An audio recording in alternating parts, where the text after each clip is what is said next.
even get to cross.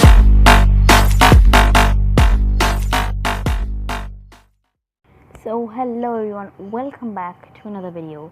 Now the reason I'm doing like this kind of intro is because I just want to say before this video starts, this is going to be a type of a montage, and what I'm going to be doing is, I know a lot of people do use montages for snipers, but I'm going to be using the bow and showing off my bow skills.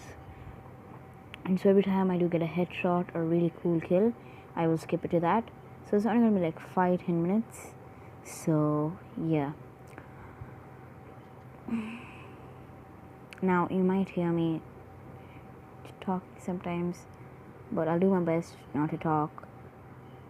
So I hope you guys enjoy this video as much as I do, and if you like it, because these videos do take quite a long time to make, if you like the video, it will help me out. Just subscribe, leave a comment, like, and all those things help me out a bunch, and share it, I guess. I mean, why not?